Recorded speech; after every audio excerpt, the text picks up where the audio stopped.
Welcome to focus power. आज की जो अपडेट होने वाली है, सीआईएसएफ की तरफ से वैकेंसीज का नोटिफिकेशन आउट किया गया है और फुल नोटिफिकेशन आप स्क्रीन पे देख पा रहे होंगे सेंट्रल इंडस्ट्रियल सिक्योरिटी फोर्स की तरफ से।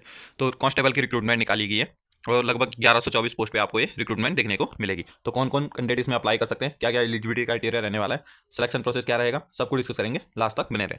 सबसे पहले जो पोस्ट रहने वाली है कांस्टेबल ड्राइवर की और कांस्टेबल ड्राइवर कम पंप ऑपरेटर की पोस्ट रहने वाली, जो कि फायर सर्विस में रहेगी, पंप ऑपरेटर वाली पोस्ट। और जो कांस्टेबल ड्राइवर है वो नॉर्मल पोस्ट रहने वाली है ड्राइवर की। फॉर्म अप्लाई इसके स्टार्ट होंगे फरवरी से 3 फरवरी 2025 से और 4 मार्च 2025 तक आप फॉर्म भर पाएंगे, यानी क्लोजिंग डेट जो आपकी रहेगी 4 मार्च 2025 आपकी रहेगी। कौन कौन इसमें अप्लाई कर सकते हैं? ऑनलाइन एप्लीकेशन यानी ऑनलाइन फॉर्म भरे जाएंगे और सभी ऑल इंडिया से कैंडिडेट मेल कैंडिडेट फॉर्म इसमें फिल कर सकते हैं।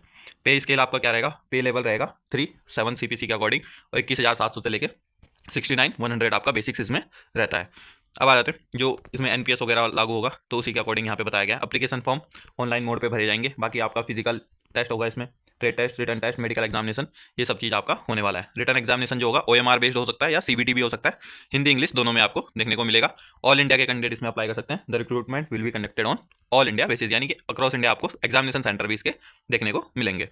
अब आ जाते हैं वैकेंसीज का काउंट क्या रहने वाला है।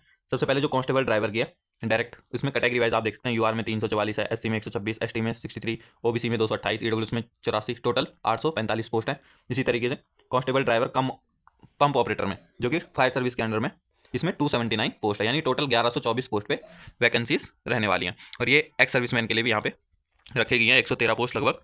एक्स सर्विसमैन वाले भी इसमें अप्लाई कर सकते हैं। अब आ जाते हैं मेन मेन जो पॉइंट्स रहेंगे। जो क्राइटेरिया आपका physical trade test document verification रहेगा फर्स्ट, फिर रिटर्न एग्जामिनेशन, फिर डिटेल मेडिकल एग्जामिनेशन आपका रहने वाला है। जो भी इंपॉर्टेंट पॉइंट्स है वो सब डिस्कस करेंगे। अगर आप फॉर्म अप्लाई करते हैं तो एक बार नोटिफिकेशन को रीड जरूर करें, शेयर कर दूंगा टेलीग्राम चैनल पे। एलिजिबिलिटी क्राइटेरिया क्या रहने वाली है एज का, तो जनरल कैटेगरी के कैंडिडेट है 21 साल से लेकर 27 साल तक जनरल कैटेगरी के कैंडिडेट अप्लाई कर सकते हैं। और जो कट ऑफ डेट रहेगी लास्ट डेट को काउंट की जाएगी, यानी लास्ट डेट 4/3/2025 को 21 से कम आपकी एज नहीं होनी चाहिए और 27 से ज़्यादा आपकी एज नहीं होनी चाहिए जनरल वाले कैटेगरी के कैंडिडेट के लिए।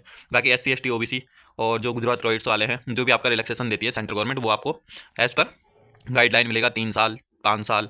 और जो भी आपका एक्स सर्विसमैन है तो 10 साल, या जो भी सर्विस का आपका वो रहता है उसके अकॉर्डिंग आपको देखने को मिल जाएगा। अब जाते हैं मेन क्वालिफिकेशन, यानी कौन अप्लाई कर सकता है। तो 10th पास वाले कैंडिडेट इसमें अप्लाई कर सकते हैं। मेट्रिकुलेशन पास, अगर आपने किसी भी रिकॉग्नाइज्ड बोर्ड से, चाहे स्टेट बोर्ड से करी है या सेंट्रल बोर्ड से करी है, तो आप इसमें अप्लाई कर सकते हैं 10वीं पास। साथ में आपको क्या चाहिए होगा? ड्राइविंग लाइसेंस चाहिए होगा, हैवी ट्रांसपोर्ट मोटर व्हीकल का, लाइट मोटर व्हीकल का और मोटरसाइकिल विद गियर का, यानी आपके पास तीनों जो लाइसेंस होगा उसमें हैवी भी होना चाहिए आपका, हैवी ट्रांसपोर्ट व्हीकल, और LMV का भी होना चाहिए और मोटरसाइकिल विद गियर का भी होना चाहिए। तो ये आपका ड्राइविंग लाइसेंस का क्राइटेरिया मांगा गया है। बाकी ये मोटर व्हीकल एक्ट का बताया गया 1988 का कि एज लिमिट क्या रहनी चाहिए, जो जब भी आपने ड्राइविंग लाइसेंस बनाया होगा, तो वो आप यहाँ पे देख सकते हैं। बाकी 2 क्वेश्चन आपके यहाँ पे भी बन जाते हैं कि क्या क्या क्राइटेरिया है किस ड्राइविंग लाइसेंस को बनाने के लिए। फिर एक्सपीरियंस में भी आप यहाँ पे देख सकते हैं 3 year experience of driving heavy motor vehicle और ट्रांसपोर्ट व्हीकल और light motor vehicle and motorcycle with gear, यानी और लिखा हुआ, तो इनमें से किसी में भी आपका 3 साल का एक्सपीरियंस आपके पास होना चाहिए, तो आप अप्लाई कर सकते हैं।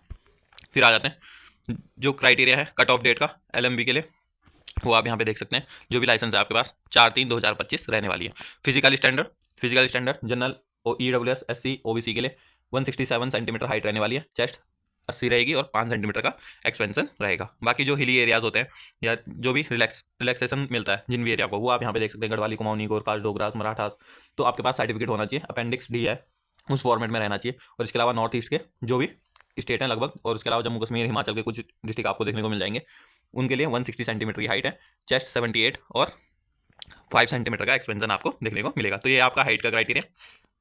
फिर आपका मेडिकल का क्राइटेरिया आप देख सकते हैं, जिसमें आई साइड आप देख सकते हैं N6 का मांगा गया है और 6/6 मांगा गया है। और कलर ब्राइटनेस, कलर विजन में CP सेकंड बाई इसी आराम मांगा गया है। तो ये आप देख सकते हैं। अगर आपको आइडिया नहीं है तो आप गूगल कर सकते हैं कि 6/6 क्या होता है और N6 क्या होता है। बाकी टैटू का भी क्राइटेरिया है, तो जो भी इंडियन आर्मी फॉलो करती है गाइडलाइन, और लोकेशन कहाँ पे और किस साइज में टैटू होना चाहिए, वो सेम आपका यहाँ पे भी रहने वाला है, यानी ज़्यादा बड़ा और किस लोकेशन पे आपने टैटू बनाया वो डिपेंड करेगा।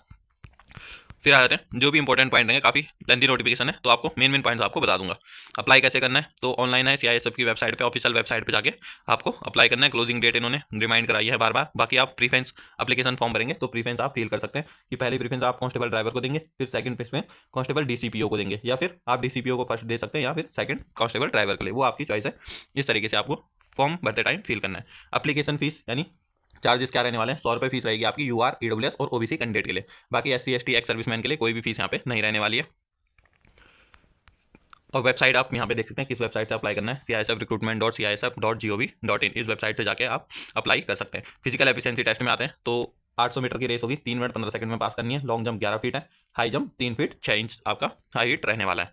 और इसमें आपको अपील के लिए कोई भी चांस नहीं दिया जाएगा, यानी कि और जो मेडिकल होता है उसमें टेम्प्रेरी अनफिट वगैरह का कोई नहीं रहे, वो आप पढ़ सकते हैं यहाँ पे। फिर ट्रेड टेस्ट क्या होगा, ट्रेड टेस्ट में ड्राइविंग टेस्ट होगा एलएमवी चलाने का, 50 नंबर का होगा। मिनिमम क्वालिफाइंग मार्क्स 25 होंगे, यानी 50% मार्क्स आपको लाने हैं। एलएमवी चलाने में भी 50% 25 मार्क्स लाने, 50 में से हैवी में भी 50 में से 25 मार्क्स लाने। बाकी आपका practical knowledge of motor mechanism and ability to carry out minor repair of vehicle, तो 30 नंबर का आपका मोटर व्हीकल का होगा, जो भी रिपेयर का क्राइटेरिया होता है कि क्या किस तरीके से आप रिपेयर कर सकते हैं, उसके क्वेश्चन पूछे जाएंगे। तो 30 मार्क्स में से 15 मार्क्स आपके क्वालिफाइंग रहने वाले हैं। तो इस चीज़ के लिए आप focus power official YouTube channel पे पूरी प्लेलिस्ट बनी है बीआरओ वाली, उसमें आप ट्रेड प्रैक्टिकल के जितने भी वीडियोस हैं, लगभग 20 से 21 वीडियो आपको ट्रेड प्रैक्टिकल के देखने को मिल जाएंगे। अगर आप वो देख लेते हैं तो काफ़ी इनफ है, आप आराम से ट्रेड टेस्ट क्वालिफाई कर जाएंगे। फिर आ जाते हैं रिटर्न एग्जामिनेशन में। अब OMR बेस हो गया, CBT बेस होगा। उसका पैटर्न ये रहने वाला है, 5 पार्ट में अलग अलग बांटा जाएगा। 20-20 क्वेश्चन 20-20 मार्क्स के रहेंगे। टोटल 120 मिनट यानी 2 घंटे का टाइम दिया जाएगा और 100 क्वेश्चन आपके रहने वाले हैं। और बाकी देख सकते हैं जनरल नॉलेज के 20 है, मैथ्स के 20 है। इसी तरीके से आप चेक कर सकते हैं कौन कौन सा सेक्शन आपका रहने वाला है। और जो इंपॉर्टेंट बात है, कोई भी नेगेटिव मार्किंग इसमें नहीं रहने वाली है। अगर आपको आंसर नहीं आता तो आराम से तुक्का मार के भी आ सकते हैं। और पासिंग मार्क्स आपके 35% रहेंगे और SC ST OBC के लिए 33% रहने वाले हैं। तो लाइसेंस की रिक्वायरमेंट है, तो इसलिए इसमें काफ़ी कॉम्पिटिशन आपको कम भी देखने को मिलेगा। फिर मेडिकल एग्जामिनेशन का आपको पूरा एक्सप्लेन कर दिया है।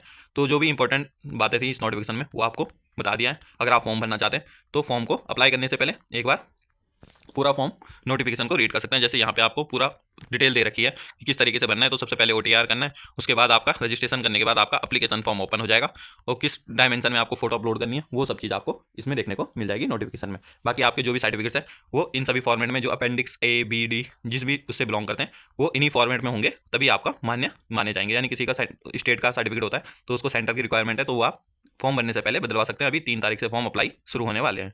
तो आज के लिए इतना ही। इस तरह के अपडेट के लिए चैनल के साथ जुड़े रहें। धन्यवाद। जय हिंद।